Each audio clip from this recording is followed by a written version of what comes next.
لوگ کہتے تھے نا کہ کراچی سے خیبر تک انقلاب آئے گا، کراچی سے خیبر تک تعلیم پھیلے گی، کراچی سے خیبر تک یہ ہو جائے گا، ایسے ہی ہوتا تھا نا. میں لوگوں سے کہتا ہوں کہ اللہ سے دعا کرو کہ اللہ تعالیٰ اس ملک کو سلامت رکھے، لیکن جو ہوا چل رہی ہے فیصلے خیبر سے شروع ہوں گے اور اختتام کراچی پہ ہوگا.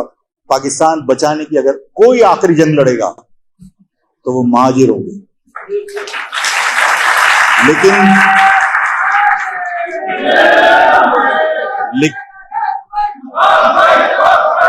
پاکستان بچانے کی آخری جنگ کون لڑے گا؟ پاکستان بچانے کی آخری جنگ مہاجر لڑے گا. کسی کے مفادات کی جنگ اب نہیں لڑے گا، اس لیے کہ وہ محصول نے مشرقی پاکستان کا حال دیکھنے کے بعد مجرم کو معاف تو کر سکتے ہیں لیکن مجرم پر دوبارہ بھروسہ نہیں کر سکتے. ٹھیک ہے، اس شہر کے لوگوں کو اللہ تعالیٰ سلامت رکھے اور اس ایس وی ڈی ایف کو آپ ایک ایسا پلیٹ فارم بنائیے جو اس مہاجر قوم کا اصل چہرہ بن کے سامنے ہے.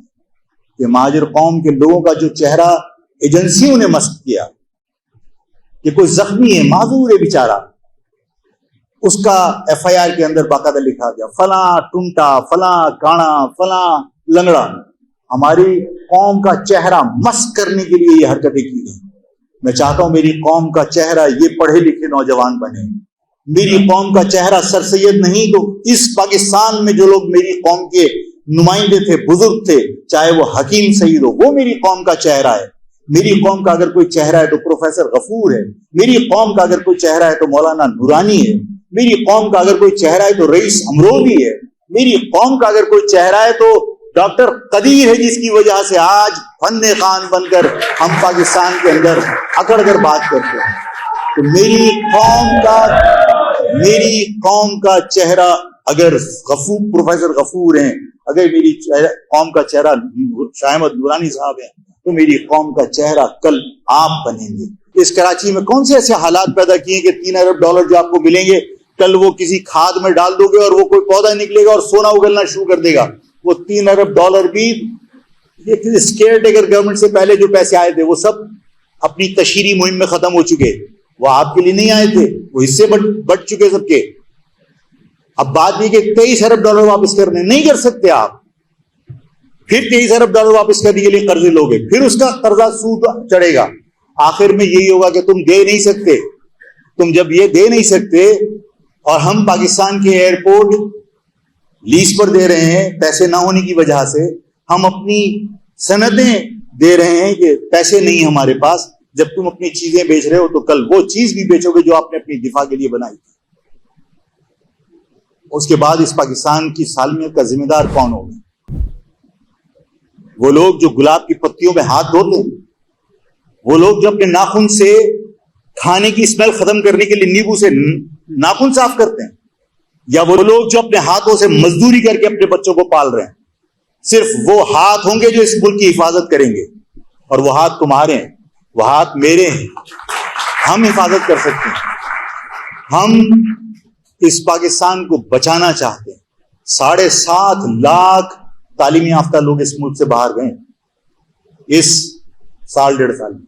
7.5 لاکھ لوگ، 7.5 لاکھ مزدور نہیں، 7.5 لاکھ ڈرائیور نہیں، 7.5 لاکھ سبزی بیچنے والا نہیں، 7.5 لاکھ PhD ماسٹرز کیے ہوئے لوگ، ڈاکٹرز، انجینئرز.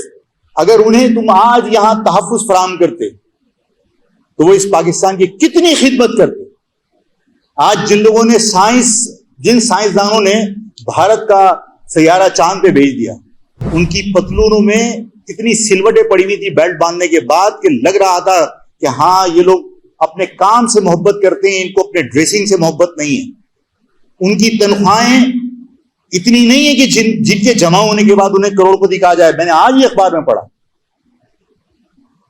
ہمارے ہاں تو آپ کو پتا ہے کہ ہر پتھر اٹھا کے دیکھ لیجئے نیچے کروڑپتی نکلے گا. اس پاکستان کے 5 سے 8% لوگ ایسے ہیں کہ پورے پاکستان کی جو ویلتھ یا پاکستان کا جو پیسہ ہے وہ سب ان کے پاس.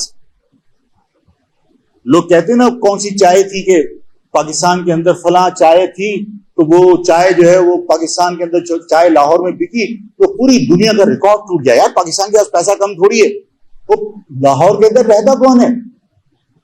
پورے پنجاب کے جاگیرداروں کی اولادیں, وہ ان کا رہائش کی جگہ ہے, وہ گاؤں میں نہیں رہتے. ٹائمز آف کراچی سے جڑے رہنے کے لیے ہمارا چینل سبسکرائب کریں. ہماری ویڈیوز کو سب سے پہلے دیکھنے اور باخبر رہنے کے لیے بیل آئیکن پر کلک کرنا نہ بھولیں. لیکن اس جاگیردار کے پاس جو پیسہ ہے وہ بوروں کے اندر ڈالر اور روپوں کی شکل میں اور پاؤنڈ کی شکل میں ہوتا ہے. انہیں کیا پرواہ ہے؟ ان کے بچے رات کو برمودا شارٹ پہن کے کوکو کولا کے ٹن خریدنے دبئی جاتے ہیں اور صبح واپس آتے ہیں. انہیں پاکستان کا ٹن پسند نہیں آتا. انہیں کیا پرواہ ہے کتنے پیسے ہیں؟ ان کی مثال دے کے کہا جاتا ہے پاکستان میں پیسہ بہت. ان لوگوں کو دیکھو جو دریاؤں میں اپنے بچوں کے ساتھ چھلانگے لگا رہے ہیں. ان لوگوں کو دیکھو جو پنکھوں سے ٹنگ کر خط لکھ کے جاتے ہیں کہ میں اپنے بچوں کو پال نہیں سکتا, میرے پاس پیسے نہیں, میں قرض نہیں دے سکتا تھا, میں نے خودکشی کر لی. اس پاکستان کے اندر کوئی تبدیلی لا سکتا ہے تو آپ لا سکتے. اس لیے کہ جن لوگوں کی میں بات کرتا ہوں پنجاب کے لوگوں کی, وہ کبھی بھی انقلاب کی بات نہیں کریں گے, اس لیے کہ وہ اس گھوڑے کی مانند ہیں کہ جس نے غلامی تسلیم کر لی. اور جب کوئی ذہنی طور پر یہ قوم ہے جس نے غلامی ذہنی طور پر تسلیم نہیں کی.